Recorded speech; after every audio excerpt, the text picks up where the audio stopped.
السلام علیکم ناظرین۔ حضرت عمر بن عبدالعزیز کی شخصیت تعارف سے بے نیاز ہے۔ عرب کے حکمرانوں کا عزم و جذب، عقل و تدبر پورے تناسب سے اس شخصیت کے دل و دماغ میں جمع ہو گیا تھا۔ عربی کتب، ادب و تاریخ ان کے تدبر کے واقعات سے لبریز ہیں۔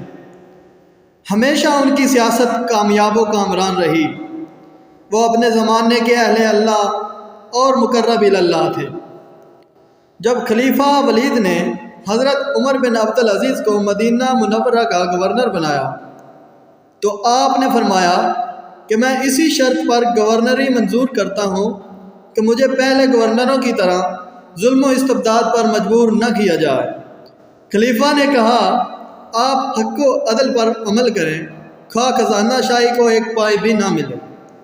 آپ نے مدینہ منورہ پہنچ کر سب سے پہلے علماء و اکابر کو جمع کیا اور ان لوگوں کو مخاطب کر کے ارشاد فرمایا، اگر آپ لوگوں کو میری ریاست میں کہیں بھی کسی پر بھی ظلم و ستم ہوتا ہوا نظر آ جائے تو خدا کی قسم مجھے اس کی اطلاع ضرور کریں۔ جب تک آپ مدینہ کے گورنر رہے، کسی شخص نے آپ سے عدل و انصاف، نیکی و بلائی، سخاوت و فیاضی، ہمدردی و غم گساری اور خیر خواہی کے علاوہ کچھ نہیں دیکھا۔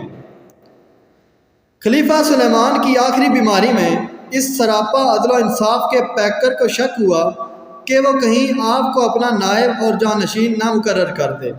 چنانچہ افتاں و خیزاں رجاح بن ہیوا جو کہ وزیر اعظم کے پاس تشریف لے گئے اور یوں گویا ہوئے، مجھے خطرہ ہے کہ خلیفہ سلیمان نے کہیں میرے حق میں وصیت نہ کر دی ہو، لہذا اگر اس نے وصیت کی ہوگی تو آپ کے علم میں تو ضرور ہوگا۔ آپ مجھ کو بتا دیں تاکہ میں استعفیٰ دے کر پہلے ہی سبکدوش ہو جاؤں اور وہ اپنی حیات میں ہی کوئی دوسرا انتظام کر جائیں۔ رجاح بن ہیوا نے اس وقت آپ کو ٹال دیا، مگر جب وصیت نامہ منصہ شہود پر آیا تو آپ کا خطرہ بالکل درست ثابت ہوا۔ اس وقت خلیفہ سلیمان دنیا سے رخصت ہو چکے تھے۔ اس واسطے آپ نے عام مسلمانوں کو جمع کر کے ارشاد فرمایا، اے لوگو، میری خواہش اور تمہارے استصواب کے بغیر خلیفہ بنایا گیا ہے۔ میں تمہیں اپنی بیعت سے خود ہی آزاد کرتا ہوں، تم جسے چاہو اپنا خلیفہ چن لو۔ یہ سن کر مجمع سے بالاتفاق آواز آئی، یا امیر المومنین، ہمارے خلیفہ آپ ہیں۔ آپ نے ارشاد فرمایا، صرف اس وقت تک جب تک کہ میں اطاعت الہی کی حد سے باہر قدم نہ رکھوں۔ اس گفتگو کے بعد شاہی سواریاں پیش کی گئیں تاکہ آپ محل شاہی میں تشریف لے جائیں۔ آپ نے ارشاد فرمایا، انہیں واپس لے جاؤ، میری سواری کے لیے میرا کچر کافی ہے۔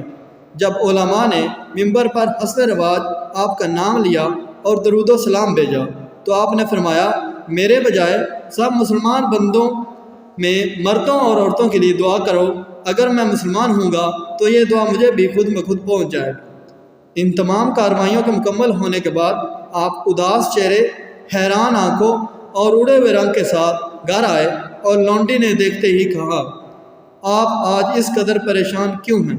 فرمایا، آج مجھ پر فرض عائد کیا گیا کہ میں ہر مسلمان کا بغیر اس کے مطالبہ کے حق ادا کروں۔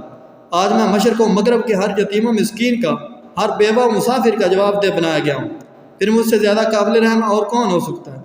پھر اپنی بیوی فاطمہ سے جو کہ خلیفہ عبد الملک کی نور نظر تھی ارشاد فرمایا، اپنا وہ بیش قیمت جوہر جو تمہیں عبد الملک نے دیا تھا بیت المال میں داخل کر دو یا مجھ سے اپنا تعلق ختم کر لو۔ یہ سن کر با وفا سیر چشم بیوی اٹھی اور اپنے جوہرات کو بیت المال میں بیچ دیا۔ جب دامن پاک اور گھر صاف ہو چکا تو آپ اہل خاندان کی طرف متوجہ ہوئے اور یزید اور معاویہ تک کے وارثوں کو ایک ایک کر کے پکڑا اور تمام غصب شدہ جائیداد اور اموال اصل وارثوں کو واپس کر دی۔ مال و دولت اس کثرت سے واپس ہوا کہ حکومت عراق کا خزانہ خالی ہو گیا اور اخراجات کے لیے دمشق سے وہاں روپیہ بھیجا گیا۔ بعض خیرخواہوں نے کہا، یا امیر المومنین، آپ اپنی اولاد کے لیے کچھ چھوڑ دیں۔ تو فرمایا، میں انہیں اللہ کے سپرد کرتا ہوں۔ حضرت عمر بن عبدالعزیز نے اپنے گھر والوں کے روزینے بند کر دیے۔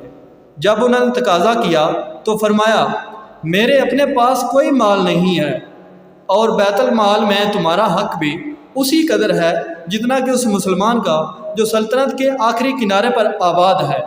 پھر میں تمہیں دوسرے مسلمانوں سے زیادہ کس طرح دے سکتا ہوں؟ خدا کی قسم اگر ساری دنیا بھی تمہاری ہم خیال ہو جائے تو پھر بھی میں نہیں دوں گا۔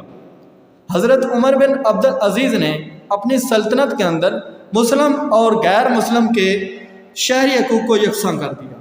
ہیرا کے ایک مسلمان نے ایک غیر مسلم کو کسی وجہ سے قتل کر دیا۔ آپ نے قاتل کو پکڑ کر مقتول کے وارثوں کے حوالے کر دیا اور انہوں نے اسے قتل کر دیا۔ ایک عیسائی نے خلیفہ عبد الملک کے بیٹے حشام پر دعویٰ کر دیا۔ جب مدعی اور مدعا علیہ حاضر ہوئے تو آپ نے دونوں کو برابر کھڑا کر دیا۔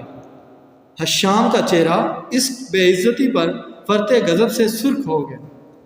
آپ نے یہ دیکھا تو فرمایا، اس کے برابر کھڑے رہو۔ شریعت حق کی شان عدالت یہی ہے کہ ایک بادشاہ کا بیٹا عدالت میں ایک نصرانی کے برابر کھڑا ہو۔